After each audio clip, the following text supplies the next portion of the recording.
Ya, baik teman-teman semua. Jadi kita lanjutkan pembahasan kita selanjutnya yaitu terkait dengan akuntansi belanja dan beban. Nah, apa yang akan kita bahas ya? Yang pertama adalah nanti kita akan bicara terkait dengan definisi. Apa itu belanja dan apa itu beban, gitu ya. Sama seperti ketika saya menjelaskan terkait dengan akuntansi pendapatan LO, akuntansi pendapatan LRA. Apa itu LO, apa itu LRA ya? Sama ini. Karena yang satu basisnya kas, yang satu basisnya akrual ya. Nah, kita bicara nanti definisi, kemudian kapan diakui ya, baik itu beban, baik itu belanja. Kapan diakuinya? Kemudian untuk pengukuran berapa yang akan kita catat ya dan nantinya akan disajikan di laporan keuangan. Itu kita bicara angka berapa nih gitu ya. Jadi pengakuan dan pengukuran ini menjadi satu paket gitu ya terkait dengan materi kita ya. Kemudian kita nanti terakhir membahas tentang penyajian dan pengungkapan. Penyajian dan pengungkapan. Kemudian kita mulai dari yang pertama, yaitu pengertian ya atau definisi. Yang pertama adalah belanja. Belanja ya. Apa itu belanja? Ini harusnya saya buat animasi ya, nantilah ya. Jadi belanja itu adalah ada beberapa kata kunci nih. Pengeluaran kas. Ya, saya sederhanakan nih. Pengeluaran kas, mengurangi saldo anggaran lebih itu kayak return earning cash basis ya ini ya. Kayak return earning cash basis nih, SAL itu. Kemudian, periode anggaran yang bersangkutan tidak akan diperoleh pembayarannya kembali. Jadi ada 4 kata kunci. Coba saya ulangi ya. Yang pertama, pengeluaran kas. Yang kedua, mengurangi SAL. Yang ketiga, periode tanggungan anggaran yang bersangkutan. Kemudian yang keempat adalah tidak akan diperoleh pembayaran kembali. Gitu ya, teman-teman ya. Tuh. Kemudian yang satu lagi namanya beban. Nah, beban itu apa pengertiannya? Penurunan manfaat ekonomi atau potensi jasa di periode pelaporan yang bersangkutan, menurunkan ekuitas, gitu ya. Terus kemudian, menurunkan ekuitas dapat berupa ini jadi satu aja ya sebenarnya. Menurunkan ekuitas ya dapat berupa pengeluaran atau konsumsi aset atau timbulnya kewajiban. Nah, satu lagi sebenarnya kita copy paste yang atas tuh tidak akan diperoleh kembali tidak akan diperoleh pembayarannya kembali. Jadi 4 kata kunci juga sebenarnya ya teman-teman ya. Ya, itu. Jadi nanti akan clear, akan jelas ketika nanti kita lanjutkan di titik pengakuan. Ya. Coba kita lanjutkan ke klasifikasi dulu. Nah, klasifikasi belanja ya. Klasifikasi belanja itu ada beberapa macam ya. Yang pertama namanya klasifikasi ekonomi atau jenis ya. Klasifikasi ekonomi atau jenis itu ada namanya belanja operasi, belanja modal, belanja lain-lain atau tak terduga dan transfer. Ya. Di dalam belanja operasi ada pegawai, barang dan jasa, bunga, subsidi, hibah, bansos gitu ya. Belanja modal ada aset tetap, aset lainnya gitu ya. Nah, kemudian ada klasifikasi menurut organisasi. Ya, ada pemerintah pusat itu belanja per kementerian lembaga. Jadi misalkan nanti judulnya adalah bagian anggaran gitu ya, ada BA ya. Gitu ya dulu ya. Kalau kita sih nama 15 ya misalkan ya Kementerian Keuangan misalkan 15 gitu. Nah, kemudian juga ada namanya belanja pemerintah daerah itu kalau menurut organisasi ada belanja sekretariat daerah, ada belanja dinas kesehatan, belanja dinas PU gitu ya. Ada juga klasifikasi menurut fungsi. Jadi ada fungsi pelayanan umum, fungsi pertahanan, fungsi ekonomi, fungsi kesehatan, pendidikan dan lain sebagainya. Gitu ya. Dan Pak Andi nanti mana yang mau digunakan untuk pencatatan transaksi dan pelaporan? Itu ada klasifikasi menurut ekonomi atau jenis. Gitu ya. Jadi kalau nanti kalian lihat format laporan keuangan, itu biasanya secara umum itu yang disajikan adalah menurut ekonomi atau jenis. Ya. Jadi seperti itu. Nah, ini klasifikasi yang berikutnya yaitu kalau tadi kan klasifikasi belanja ya, sekarang klasifikasi beban. Ini juga sama nih. Nah, ada bagusnya kita coba bandingkan belanja dengan beban ya. Saya sudah membuat perbandingan ya antara belanja dan beban. Yang membedakan mana ya? Saya merah-merahin itu ya. Jadi bahwa di belanja itu ada namanya belanja modal, tapi di beban nggak ada beban modal ya. Jadi nanti tolong kalau membuat jurnal perolehan aset tetap, jangan beban modal pada kas ya. Jadi yang ada belanja modal itu di klasifikasi belanja, di laporan realisasi anggaran.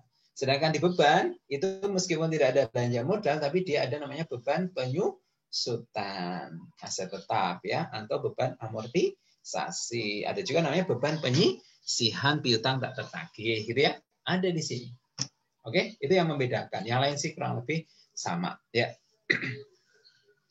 Kemudian kita masuk ke pengakuan dan pengukuran belanja dan beban. Nah, belanja seperti tadi sudah saya sampaikan, belanja itu nanti dicatat manakala itu menyangkut kas dan menyangkut akun belanja. Ya. Nah, belanja ini basisnya adalah kas. Basisnya kas itu gimana?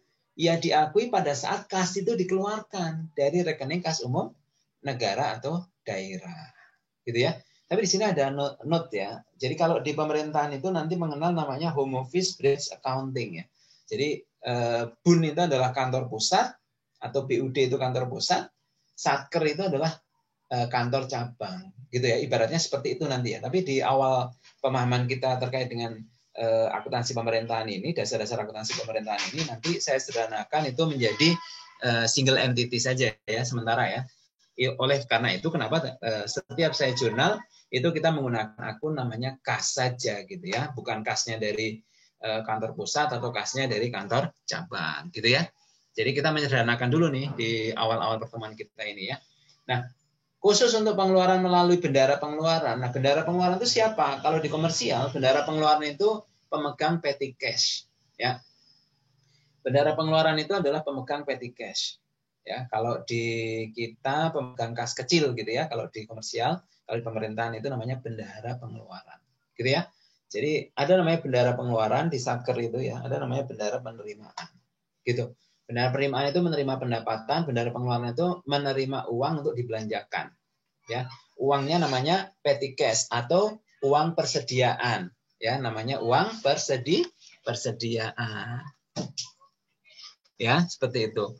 Kemudian kita lihat di sini, kalau misalkan uang itu belum keluar dari rekening kas umum negara, tapi baru keluar dari pemegang petty cash, bendahara pengeluaran, yang setiap awal tahun dia mendapatkan petty cash ya, atau istilahnya uang persediaan ya, kalau di pemerintahan, maka kalau dia pengeluarannya menggunakan itu dulu, maka tidak boleh diakui sebagai belanja dulu sampai dengan pertanggungjawaban. Kalian pasti ingat ya, dulu pernah belajar petty cash system ya, di mana ketika pembentukan petty cash kan ada 3 tanggal tuh, pembentukan, penggunaan, dan pertanggungjawaban.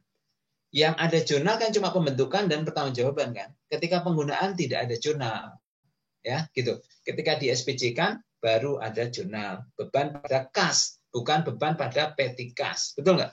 Zaman dulu nih. Ya, bukan pada petty cash tapi pada cash. Zaman dulu banget nih, ya. Pada saat kita belajar mengantar akuntansi 1. Saya kan masih ingat. Di pemerintahan namanya uang persediaan ya, bukan petty cash. Tapi mekanisme pencatatnya sama. Dulu kan kalian pernah mengenal namanya impress fund system kan? Ya enggak? Sistem dana tetap ya. Masih ingat harusnya.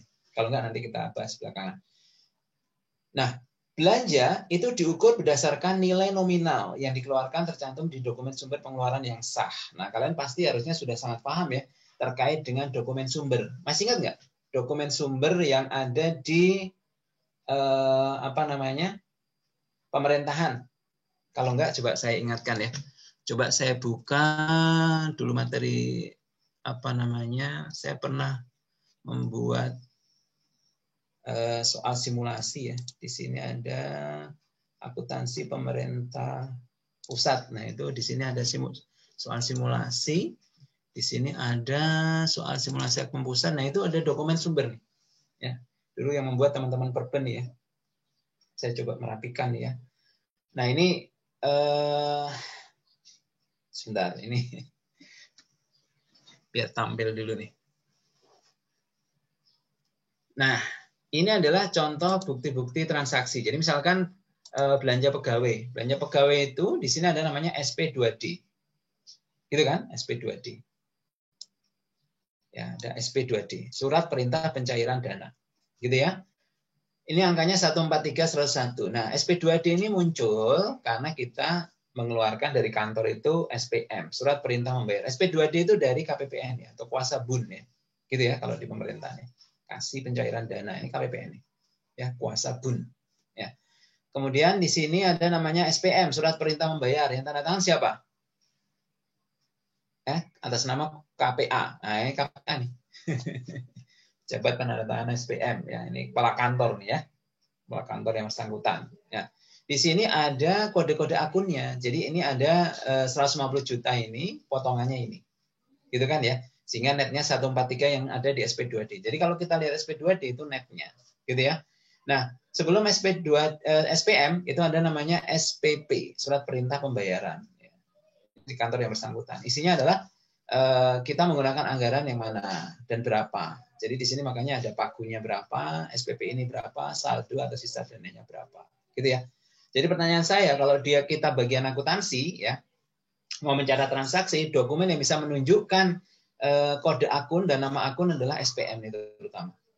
Ya, ini kan ada BA, bagian anggaran, unit, lokasi, akun, satker. Nah ini akunnya di sini nih, 4/8 nih. Gitu ya. Kalau ini kodifikasi pemerintah pusat ya, seperti itu.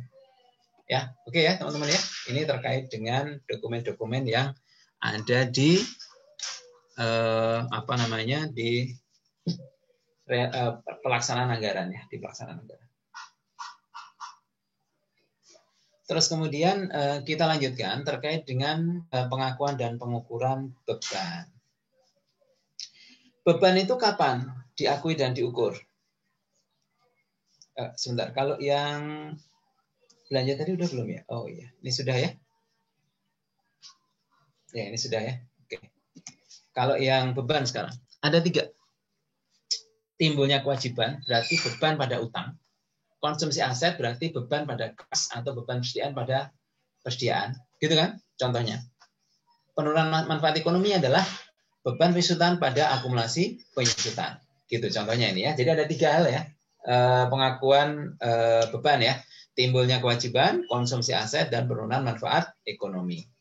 Kemudian contoh yang terkait dengan kewajiban tadi sudah saya singgung sedikit ya.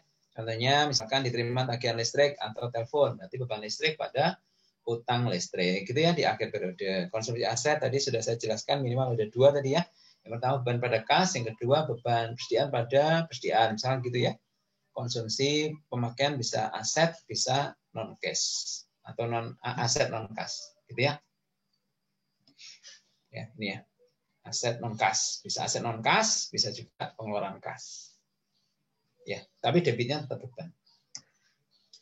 Kemudian ada juga penurunan manfaat ekonomi tadi ya. Penyusutan, selain penyusutan apa ya? Amortisasi kalau aset tak berwujud, kemudian ada penyisian piutang. Penyisian piutang itu judulnya kan beban piutang pada beban piutang tak tertagih pada penyisian piutang tak tertagih. Kan gitu tuh? Ya, masih ingat lah itu pengantar akuntansi 1. Ya, ini beberapa dokumen sumber tadi sudah saya tunjukkan sedikit ya. Ada namanya BAST ya, ketika barang diterima ya.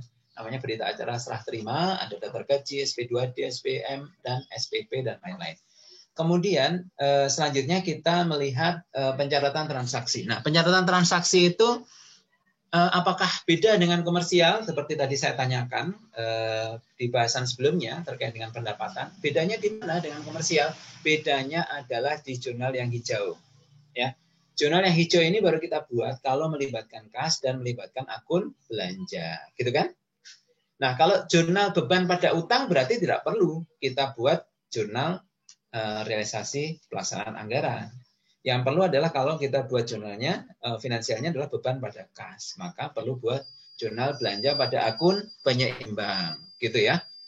Terus kemudian adalah kita lanjutkan, misalkan ada contoh nih. Ya, contoh. Pemerintah membayar gaji dan tunjangan pegawai sebesar 12 juta. Nah, bagaimana kira-kira jurnalnya? Ya, jurnalnya mudah ya.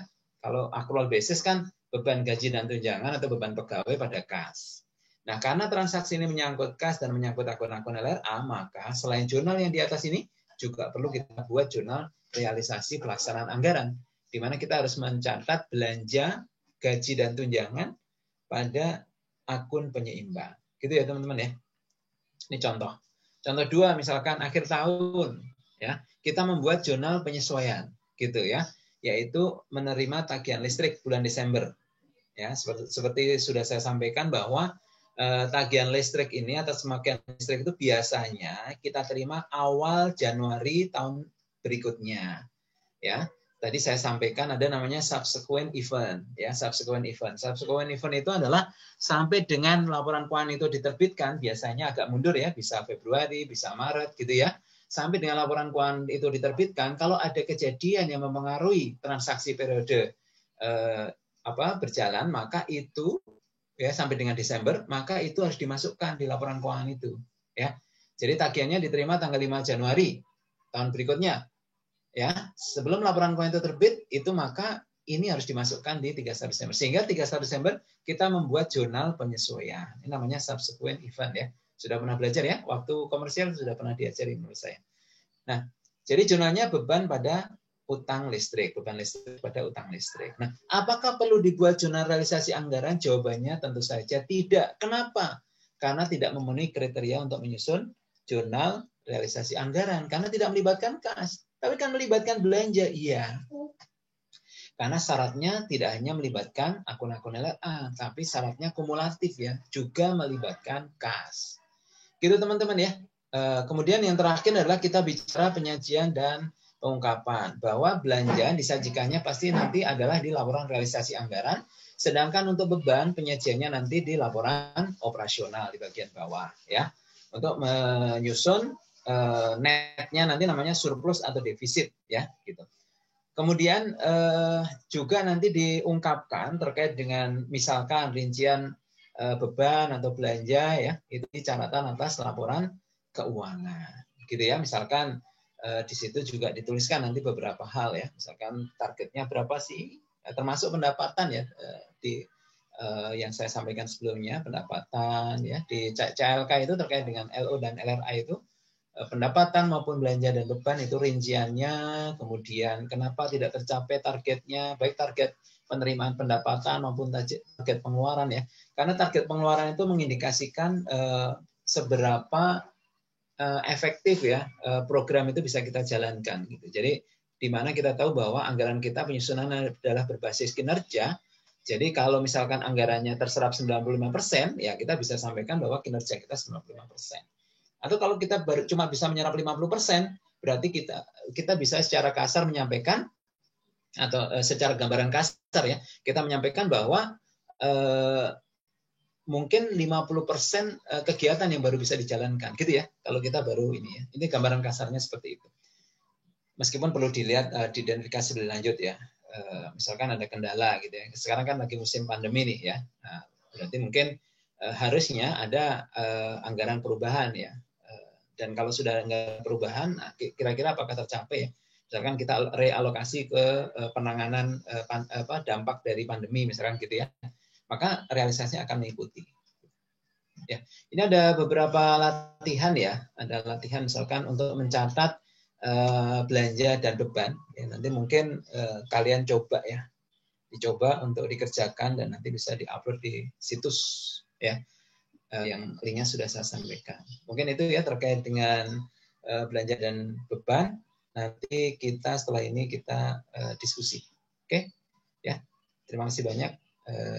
Saya akhiri penyampaian materi untuk belanja dan beban.